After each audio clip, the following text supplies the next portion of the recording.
Allah Subhanahu wa taala senantiasa insyaallah berikan keberkahan, kesehatan, dan bisa terus berkarya dan memberikan manfaat di tengah-tengah masyarakat. Amin ya rabbal alamin. Sebab disebutkan di dalam hadis oleh Rasulullah sallallahu alaihi wasallam, khairun nas anfa'uhum linnas. Manusia yang terbaik adalah yang paling manfaat bagi manusia lain.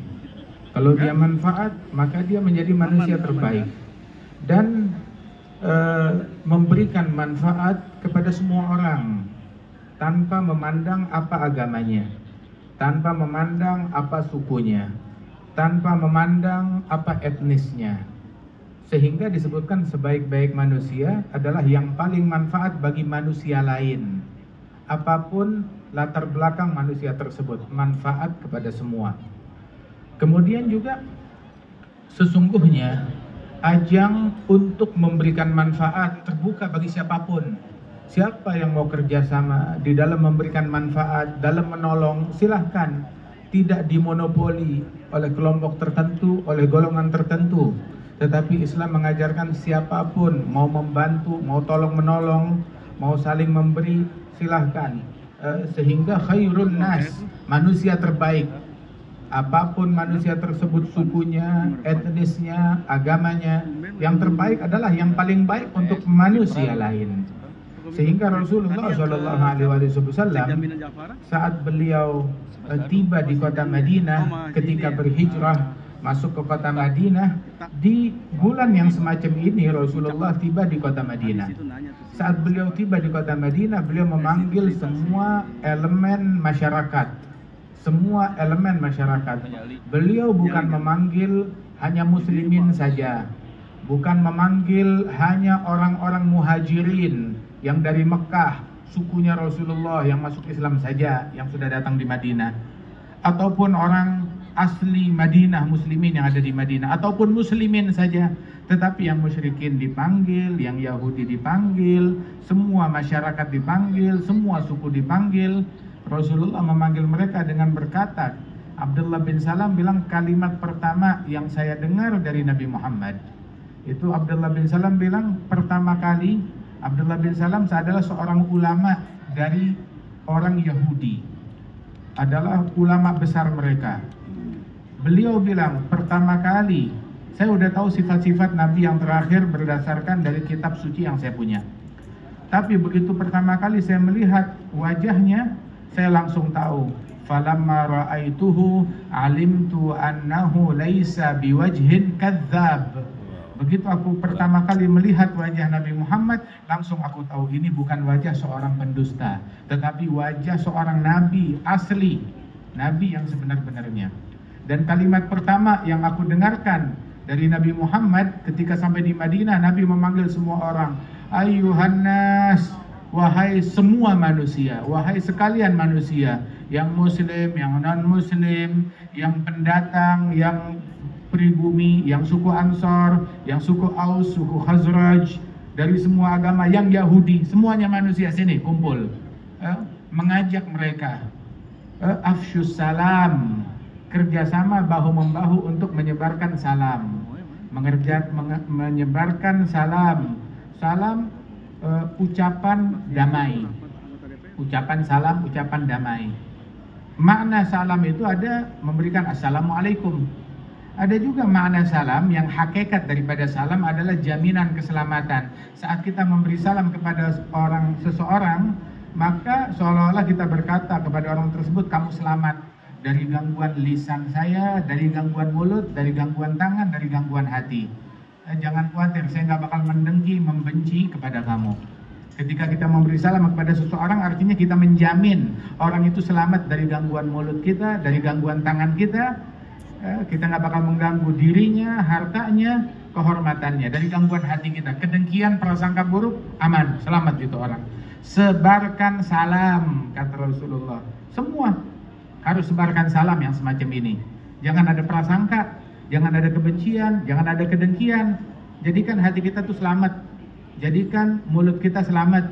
Jadikan tangan kita selamat, nggak mengganggu orang lain. Jadikan orang lain selamat dari gangguan mulut dan tangan kita. Itu muslim yang sejati, kata Rasulullah. Al-muslimun man salimal al-muslim man salimal muslimun min lisanihi wa yadihi. Muslim yang asli, yang sejati, yang membuat muslimin lain selamat dari gangguan mulut dan tangannya. Al-mu'min, mukmin yang asli, yang sejati, man aminahun nas ala amwalihim wa aradihim. Mukmin yang asli, yang sejati, yang membuat manusia lain, bukan cuma muslim, manusia lain aman dari gangguan mulutnya dan tangannya, mengamankan, nggak ganggu hartanya orang, nggak ganggu kehormatan orang lain. Itu mukmin yang sejati. Mana yang suka mencaci, memaki, mencuri, ngambil haknya orang, mengganggu orang lain, itu muslimnya bukan muslim yang asli, mukminnya bukan mukmin yang asli, itu abal-abal, KW, waliyadzubillah min dzalik. Nah, itu Rasulullah manggil semua orang, afsyu salam, sebarkan salam, silul arham, sambung silaturahmi, silaturahmi kepada semua. Orang kalau disilaturahmi umurnya panjang. Orang kalau disilaturahmi, kata Rasulullah, rezekinya luas. Rezekinya luas. Makanya kunci dari kesuksesan di dalam bisnis, punya banyak hubungan, punya banyak relasi, menjalin banyak hubungan, menjalin banyak relasi. Artinya apa? Silaturahmi. Orang kalau silaturahminya bagus, rezekinya lancar, subhanallah. Tapi kalau dia selalu memutuskan silaturahmi, rezekinya sempit. Dan juga kata Rasulullah, umurnya pendek. Maknanya umurnya pendek bagaimana? Banyak ribut sama orang, artinya banyak stres, banyak bermusuhan, banyak ngebatin, otomatis gula darah naik, otomatis tensi darah juga naik. Begitu, menjadi sumbernya penyakit. Diawali dengan stres yang berlebihan, waliyadzubillah min dzalik. Makanya Nabi bilang di dalam hadis, man sarahu, siapa yang suka, siapa yang mau, siapa yang ingin yunsa fi ajalih wa yufsah fi rizqi falyasil rahimah. Yang senang, yang mau diluaskan rezeki, dipanjangkan usia, sambung silaturahmi. Silaturahmi manfaat walaupun dilakukan oleh orang non muslim, dia meraih keuntungannya di dunia. Kemudian juga Rasul bilang silul arham, silaturahmi. Dan yang ketiga kata Rasulullah, at'imut ta'am, kasih makan, beri makan kepada orang lain, memberi makan kepada semua orang, muslim ataupun non muslim. Nah, ini memberikan manfaat kepada manusia, itu ajarannya Rasulullah Shallallahu Alaihi Wasallam. Di dalam Al-Quran Allah Ta'ala memuji sekelompok orang-orang mulia dari keluarga dan sahabatnya Rasulullah. Wa yut'imuna at-ta'ama ala hubbihi miskinan wa yatiman wa asira. Mereka gemar memberikan makanan yang mereka suka. Mereka berikan, berbagi kepada orang miskin, kepada anak yatim, bahkan kepada tawanan perang. Mananya tawanan perang bagaimana? Orang yang berperang sama mereka non muslim di medan perang ketangkep, maka mereka berbagi makanan kepada orang tersebut non muslim. Subhanallah. Nabi Ibrahim disebutkan beliau nggak mau makan kecuali bersama tamu. Hobinya menjamu tamu. Bahkan untuk mencari, nggak mau makan kecuali bersama tamu. Kalau nggak ada tamu, dia berjalan 1 kilometer, 2 kilometer, 1 mil, 2 mil untuk mencari tamu. Diajak ke rumahnya, dijamu. Sekali ada tamu dijamu di rumahnya, mau minta dijamu, Nabi Ibrahim tanya kepada dia, apa agama kamu? Rupanya agamanya beda. Terus Nabi Ibrahim bilang, kamu ikut agama saya jamu apapun kamu suka. Itu orang menolak. Nah, kalau kamu nggak mau ikut agama saya nggak jamu kamu. Baru ngomong begitu, turun wahyu dari Allah menegur Nabi Ibrahim. Allah Ta'ala bilang, wahai Ibrahim, orang ini dosanya sama saya, urusannya sama saya, maksiatnya sama saya, kejahatannya dengan saya. Dan selama ini saya nggak pernah putus rezekinya dia. Baru kali ini saya wakilkan rezekinya melalui kamu ajukan persyaratan ini dan itu. Maka Nabi Ibrahim menyesal, bertaubat, minta maaf, ditarik itu orang, ayo saya jamu kamu. Dia bilang, kenapa kamu jamu saya? Tadi saya minta, kamu menolak. Kamu suruh saya ikut agamanya kamu. Sekarang kamu paksa saya. Bilang, iya, gara-gara kamu saya ditegur oleh Allah Ta'ala. Tuhanmu menegur saya, menegur kamu gara-gara saya. Maka sekarang saya beriman, ikut kepada agama kamu. Masya Allah. Memberikan manfaat kepada manusia. Manfaat, baik itu manfaat makanan, berbagi, memajukan ekonomi masyarakat, ataupun juga memberikan manfaat berupa tidak mengganggu orang, tidak menzalimi orang, memberikan manfaat dengan mencegah lisan, mencegah tangan dari kejahatan terhadap sesama manusia. Itu minimal. Dan sungguh orang yang gak ada gunanya, orang yang gak ada manfaatnya, maka gak disukai oleh Allah Ta'ala. Sebagaimana khairun nas anfa'uhum linnas, manusia terbaik yang paling manfaat, manusia yang paling buruk yang paling gak manfaat. Dan yang paling buruk lagi udah gak manfaat, ngeganggu orang, membawa madarat bagi orang lain, memberikan kebijakan ataupun kelakuan ataupun perbuatan yang merugikan kepada masyarakat, kepada orang lain, kepada umat. Rasul sallallahu alaihi wasallam beliau pesan kepada umatnya, yang melakukan baik itu dakwah, baik itu bisnis, baik itu pemimpin pejabat. Rasulullah selalu berpesan, yassiru wala tu'assiru, basyiru wala tunaffiru. Beri kemudahan, permudah, jangan dipersulit. Beri kemudahan, jangan dipersulit. Perdekat manusia, jangan bikin manusia tambah jauh, tambah kabur. Perdekat mereka, tarik mereka.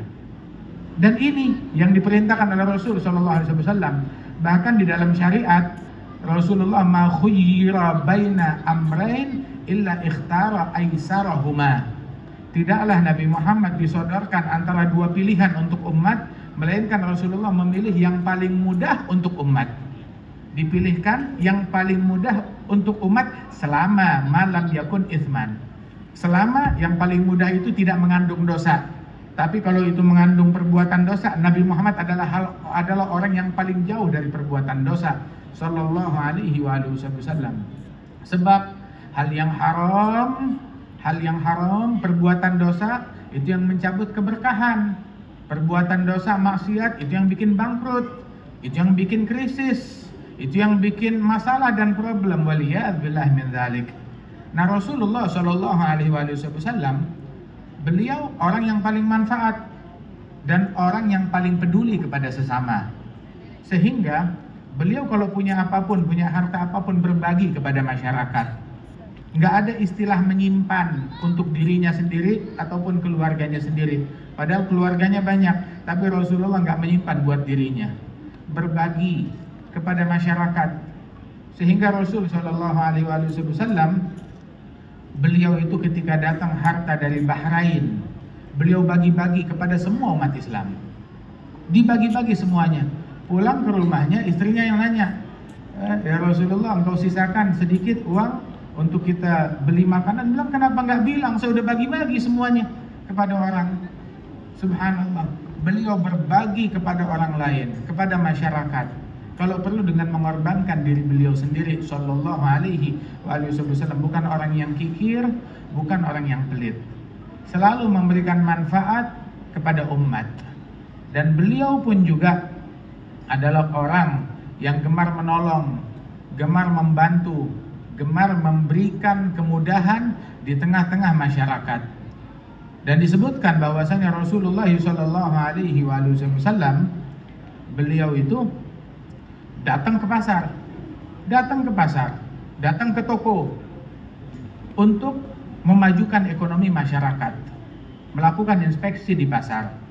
Sehingga disebutkan waktu Rasulullah hijrah ke Madinah, kan kita tahunya Nabi waktu hijrah itu pertama tempat yang beliau tunjuk adalah masjid, ya kan? Ternyata bukan masjid, ada dua tempat yang ditunjuk oleh Rasulullah.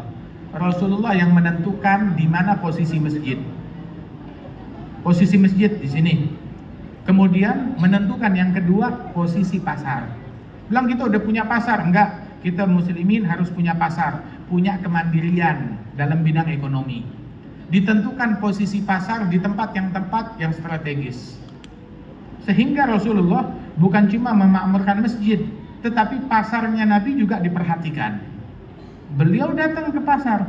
Sehingga kan di dalam Al-Quran ketika kaum musyrikin mereka bentuk pengingkarannya kepada Nabi Muhammad apa? Mali hadza rasul ya'kulu ta'am wa yamshi fil aswaq. Kenapa? Ini katanya Nabi, kok Nabi makan? Utusan Allah tapi kok makan? Terus jalan di pasar. Maknanya apa? Maknanya Rasulullah Shallallahu Alaihi Wasallam ada di pasar, Terkadang ke pasar itu untuk keperluan membeli sesuatu. Terkadang ke pasar untuk menginspeksi pasar, menjaga ketertiban, mengajar kepada masyarakat yang ada di pasar. Shallallahu Alaihi Wasallam. Pernah sekali itu Rasulullah saat datang ke pasar, kemudian melihat ada orang jualan tepung, luarnya bagus, tepung yang jadi makanan pokok, tepung gandum untuk bikin roti, luarnya bagus. Terus Rasulullah masukkan tangan ke dalamnya, nggak taunya lembab basah. Nabi bertanya, "Mahadza? Kenapa kok dalamnya lembab?" Maka itu orang bilang, "Asabat has-sama," terkena air hujan, jadi bawahnya lembab. Nabi bilang, "Kenapa yang lembab kamu taruh di bawah, kamu tutupin sama yang bagus." Jadi itu nanti ujung-ujungnya apa? Orang ngebeli taunya bagus, begitu dibuka bungkusannya, di dalamnya isinya ada yang lembab. Ini adalah penipuan dan merugikan umat. Rasulullah bilang, "Man ghasyana falaysa minna." Yang menipu kita bukan bagian dari kita, bukan bagian dari umatku, kata Rasulullah Shallallahu Alaihi Wasallam. Itu yang dilakukan oleh Rasulullah.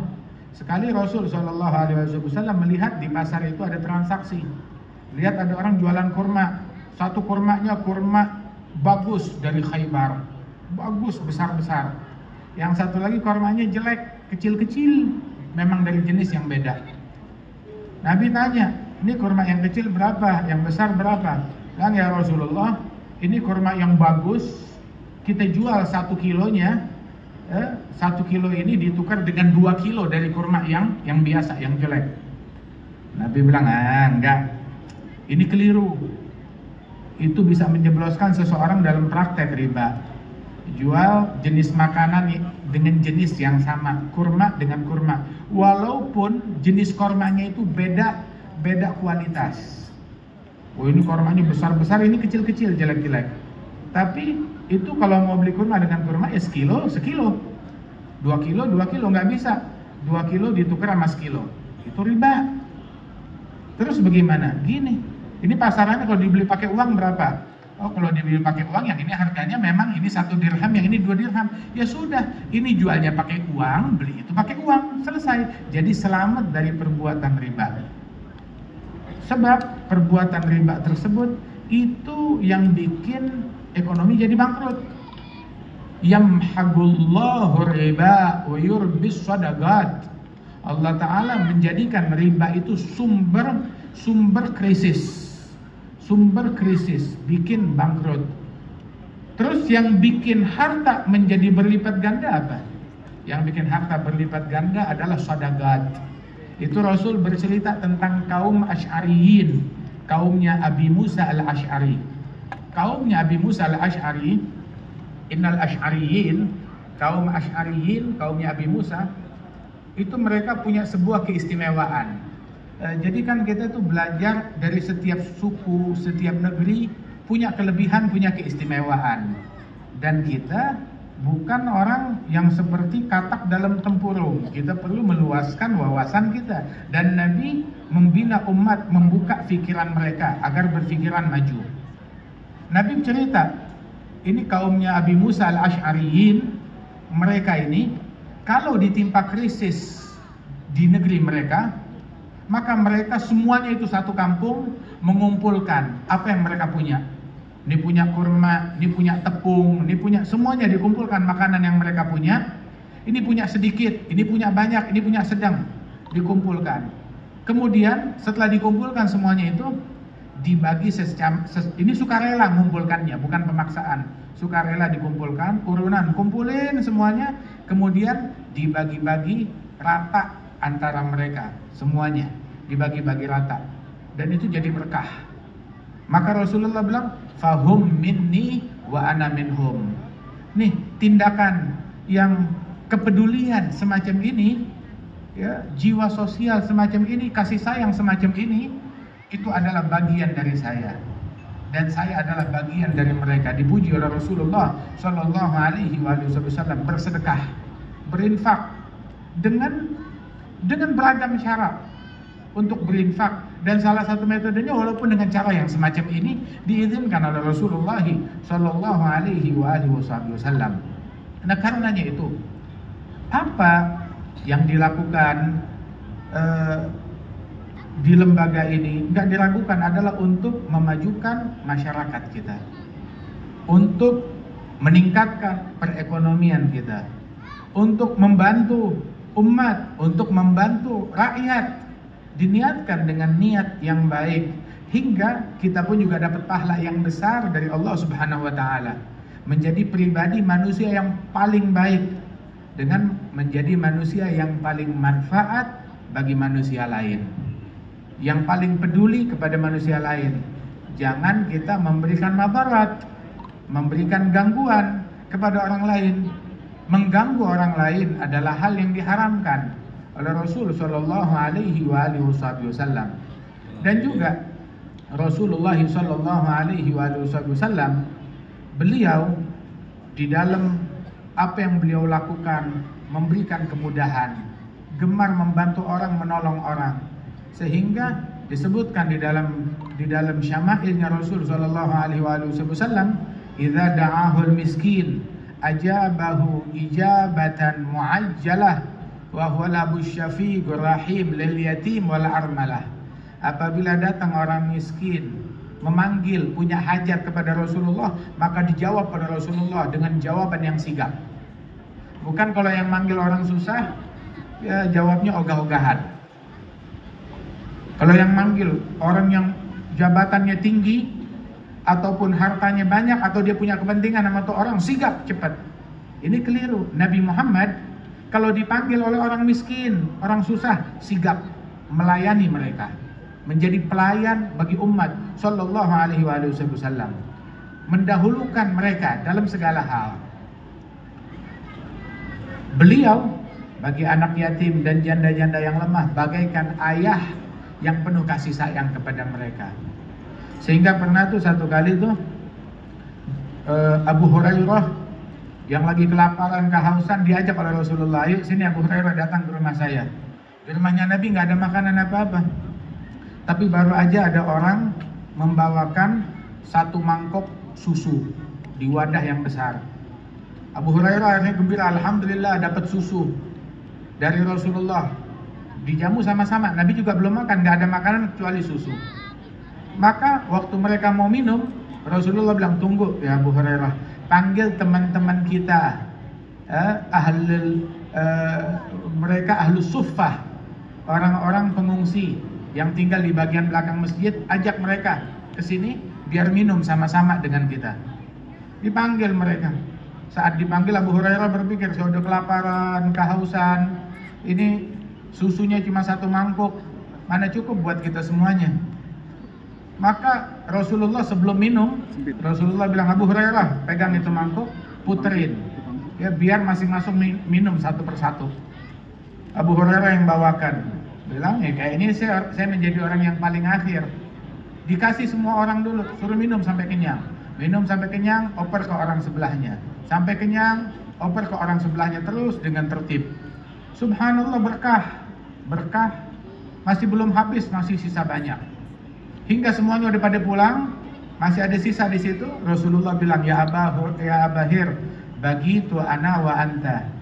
Yang belum minum tinggal kamu dan saya. Sekarang kamu minum. Abu Hurairah bilang, "Ya Rasulullah, kamu yang lebih dulu lah, kamu Nabi." Rasul bilang, "Lah, orang pemimpin dari satu kaum adalah pelayan bagi mereka. Pemimpin bukan jadi bos, pemimpin menjadi pelayan." Nabi bilang, "Sayyidul qaum khadimuhum." Pemimpin dari satu kaum adalah pelayan mereka. Kamu minum, wahai Abu Hurairah. Ini semua orang dikasih minum, termasuk Abu Hurairah. Kamu dulu minum. Ya minum Abu Hurairah, malu-malu minum sedikit. Udah minum sedikit, sudah ya Rasulullah. Rasul bilang, "Nggak bisa, minum yang benar, minum lagi." Dia minum lagi, lebih banyak. Terus setiap kali mau selesai Rasul bilang, minum lagi, sampai kenyang. Oh ini masih sisa banyak. Minum lagi, sampai Abu Hurairah bilang, "La ajid lahu maslaka." Ya Rasulullah, udah nggak ada rongga lagi di tubuh saya untuk menampung susu ini. Rasulullah tersenyum. Maka sisanya dihabiskan oleh Nabi Muhammad Sallallahu Alaihi Wasallam. Subhanallah, penuh kasih sayang. Gak ada istilahnya jijik ataupun gengsi. Ngapain makan sama orang miskin, sama pengemis, satu gelas, satu mangkok lah. Rasulullah Sallallahu Alaihi Wasallam orang yang paling humble, orang yang penuh tawadhu, orang yang penuh kasih sayang, berbagi kepada semua. Itu waktu jalan bersama para sahabat di satu perjalanan, mereka berkemah di satu tempat. Saat berkemah, bagi-bagi tugas. Masing-masing bilang, saya mendirikan kemah, saya siapkan makanan, saya memasak, saya menyiapkan bumbu-bumbunya. Terus Nabi bilang, saya juga. Apalagi ya Rasul, semua tugas ada di handle. Saya mengumpulkan kayu bakar.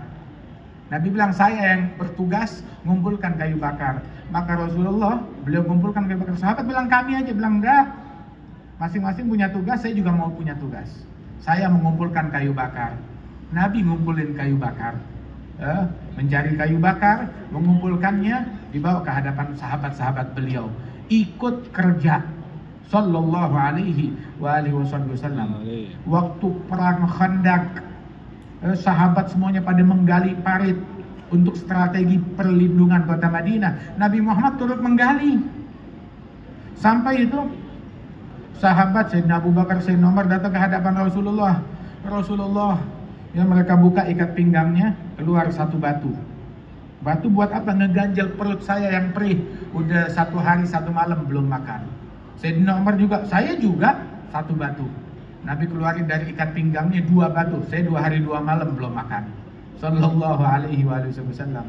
Sampai Sayyidina Jabir bin Abdullah merasa kesian, pulang ke rumahnya, bilang kepada istrinya, apa sih makanan yang kita punya? Cari dah, cari, kumpulin. Didapetin ada gandum sekitar 3 liter. Ada gandum 3 liter. Lauknya apa? Ya nggak punya. Ada anak kambing, bukan kambing, anak kambing kecil. Ya sudah dah, potong dah, sembelih. Nah kamu bilang sama Rasulullah, makan siang bisikin dia, jangan keras-keras. Bisikin kepada Rasulullah, kita punya gandum 3 liter, punya anak kambing, udah kita masak, menjamu engkau bersama ya 2-3 orang yang kamu mau bawa. Dikasih tahu begitu Rasulullah, ya Rasulullah, ntar siang makan di rumah saya punya 3 liter gandum dan juga anak kambing, kamu dan 2-3 orang. Baik, begitu tiba waktunya, sekarang ya Rasulullah, sekarang. Nah, kamu ngajak siapa? Maka Nabi bilang, panggil sahabat, kita diundang makan di rumahnya Jabir. Yang lagi pada kerja bakti nih, pasukan, diajak makan di rumahnya Jabir. Berapa jumlah mereka? 1.500 orang. Diajak makan ke rumahnya Jabir, diserbu rumahnya Jabir, orang lagi kelaparan, yang sehari belum makan, yang setengah hari, yang seharian, yang 2 hari. Sampai depannya rumah Jabir, Nabi bilang jangan dibuka dulu, itu kuali, biar saya yang buka. Nabi yang buka, Nabi yang wadahkan. Ya, baca bismillah, didoain, diwadahkan itu gandum, kemudian dengan dagingnya suruh makan, masuk 10 orang, makan keluar, begitu terus sampai tuntas. Dan ketika dibuka, orang udah pada pulang, dibuka, itu makanan gak berkurang, tetap utuh, dagingnya utuh, gak berkurang. Jabir ditanya, kam kuntum yawma idzin, memang berapa sih jumlah kalian saat itu? Bilang, jumlah kita 1.500 orang. Jumlah kita 1.500 orang. Berkah, keberkahan.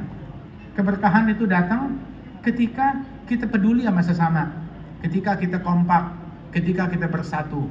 Itu disebutkan dalam hadis, yadullah ma'al jamaah, bantuan Allah, keberkahan dari Allah bersama para jamaah.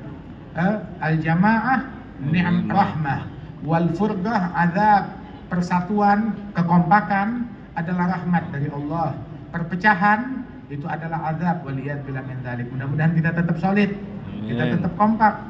Tiru akhlaknya Nabi Muhammad Sallallahu Alaihi Wasallam dengan kepedulian kita kepada masyarakat, niatin bantu orang, nolong orang, peduli kepada orang lain. Asal tahu aja, idza ahabballahu 'abdan saga hawa ijannas ilaih. Allah apabila cinta kepada seorang hamba, Allah Ta'ala jadikan hajatnya orang datang kepada dia. Jangan ketika orang berhajat datang kepada kita anggap itu apes. Ya, saya diganggu lagi sama ini sama itu. Orang datang berhajat artinya Allah sayang sama kita. Karena Allah Ta'ala sayang, dibikin orang berhajat datangnya kepada kita. Jadilah kita orang yang menyikapi kasih sayangnya Allah Ta'ala dengan kasih sayang kita kepada sesama. Ya, mudah-mudahan Allah Ta'ala berikan taufik dan bimbingan kepada kita sekalian. Dan insya Allah semuanya Allah Ta'ala berikan keberkahan, para pimpinan kita dan juga semua karyawan. Allah Ta'ala berikan keberkahan, Allah Ta'ala berikan taufik, Allah Ta'ala jadikan kita orang-orang yang memiliki kepedulian kepada sesama. Amin ya rabbal alamin. Allahumma ja'al jamana hadha jam'an marhuma, tafarruqana min ba'dihi tafarruqan ma'suma, wa la taj'al fina wa la minna wa la ma'ana syaqiyan wa la mahruma. Ihdina bihudak waj'alna mimman yusari'u fi ridhak, wa la tuwallina waliyan siwak, wa la taj'alna mimman khalafa amraka wa 'asak bi rahmatika ya arhamar rahimin. Dan juga di dalam ulang tahun PDB KUMKM yang ke-18 ini, mudah-mudahan Allah Ta'ala menjadikan lembaga ini makin manfaat, makin berkah, dan juga makin peduli